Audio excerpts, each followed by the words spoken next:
Time to play the game. Time to play the game! I'd like to welcome everybody to Wrestling 101 on the Square Circle 101 channel.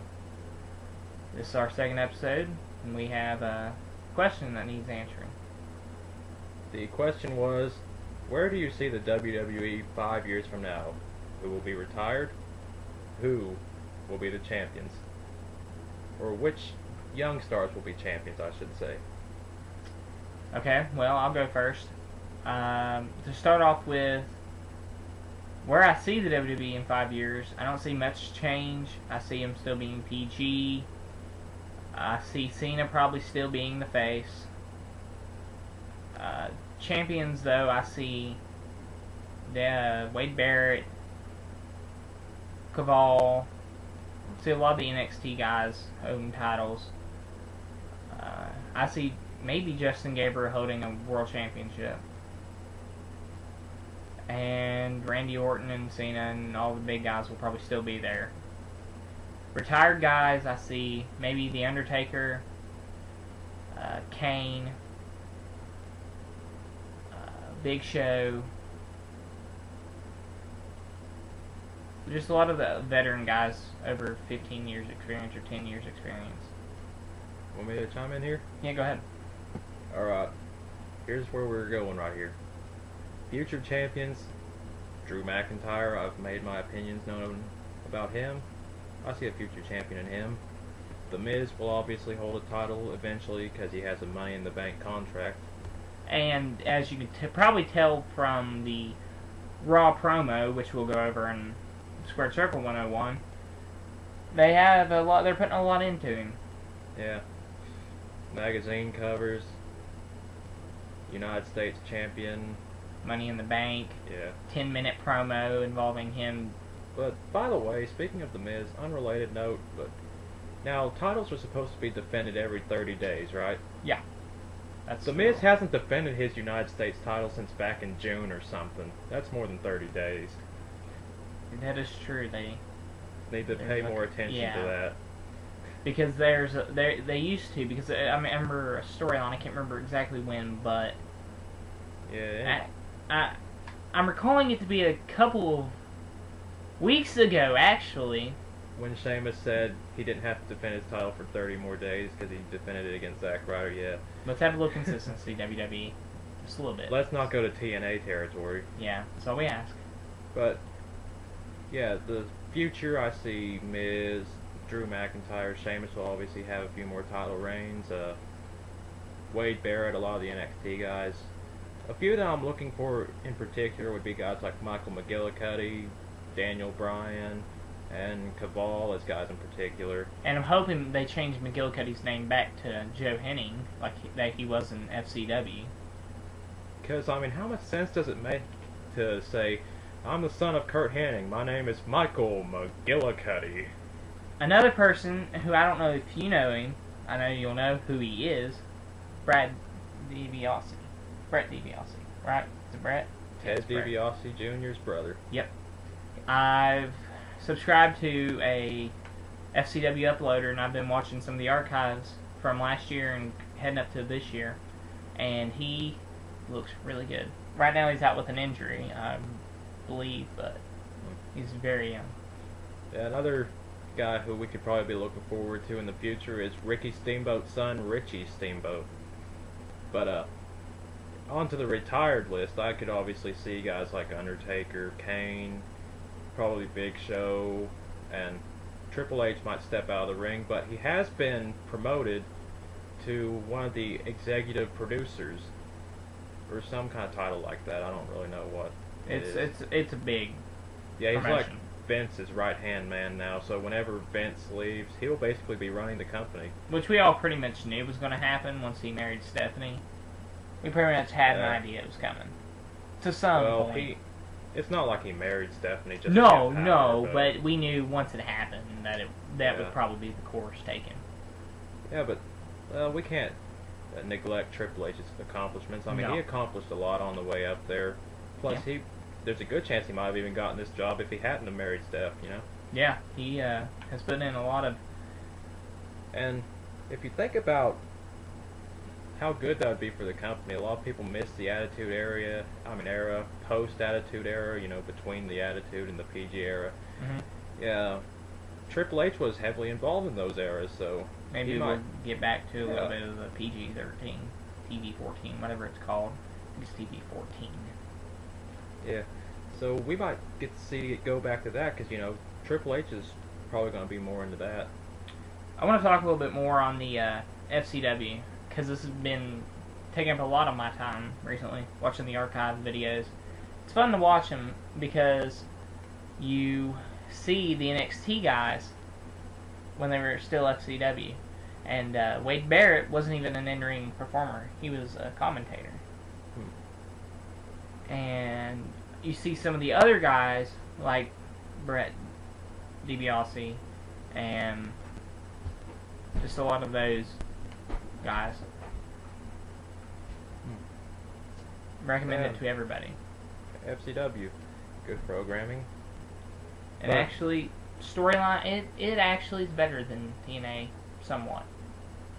TNA has a lot of problems with consistency, and speaking of TNA, you really got to think about them when you think of the WWE's future, because it's hard to predict who will be champions, because who knows who's going to jump over from TNA to WWE.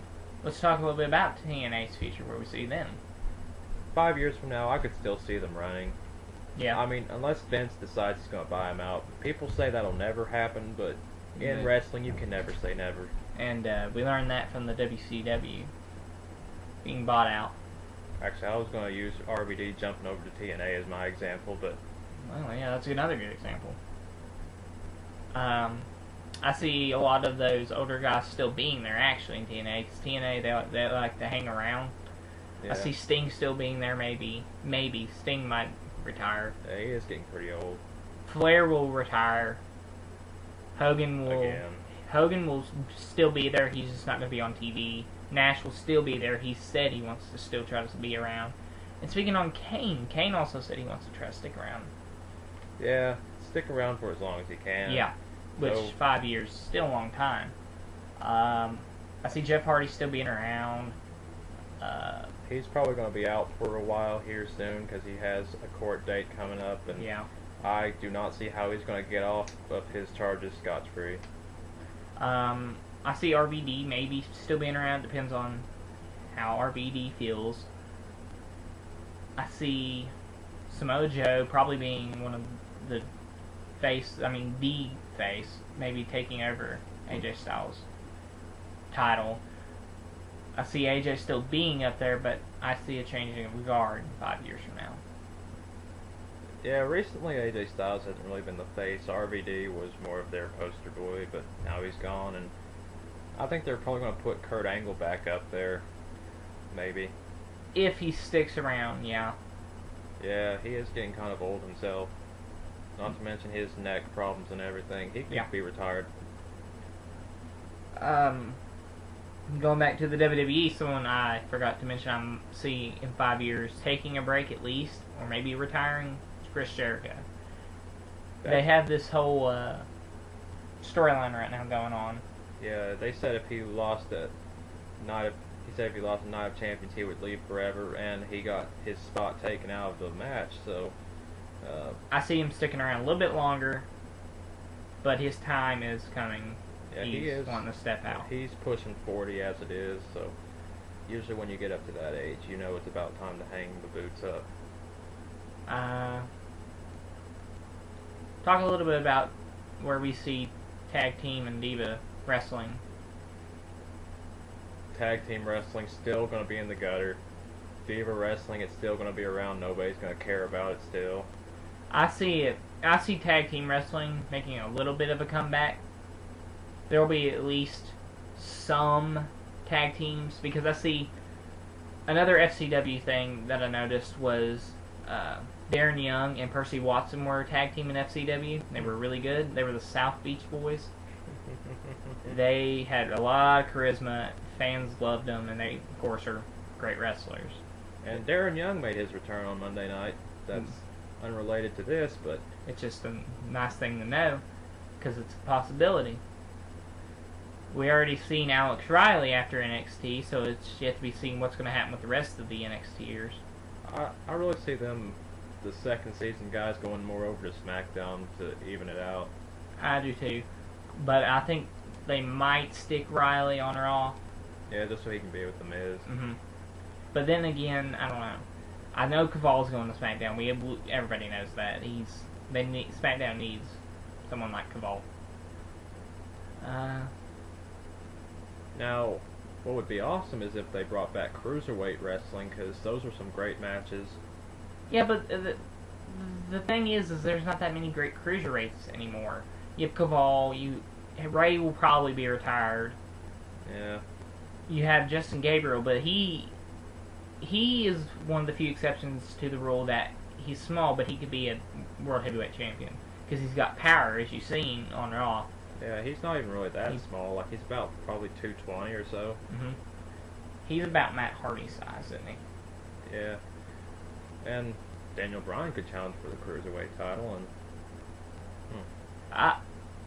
I'll get more into it on the Square Circle 101, but I see great things from the feud with Daniel Bryan and The Miz. I'll recant on what I said about their feud. I think it's going to last a little bit longer. But talking about the future, Daniel Bryan is going to be a big part of it. I think he's going to be one of the big secondary champions. could even be a world champion, possibly. Yeah. But I think we'll see a U.S. title reign very soon. I look for it, not at Night of Champions, but what's the pay-per-view? Two pay-per-views from now. Survivor Series? There's Hell in a Cell, then Bragging Rights, then Survivor Series. I see Bragging Rights is when I see it changing. It's a good feud. It's just now starting. But that's our opinion. Thank you for watching Wrestling 101 Episode 2. And one last prediction for the future. No matter what, fans will never forget the name of Gold Dust. Thanks, everybody.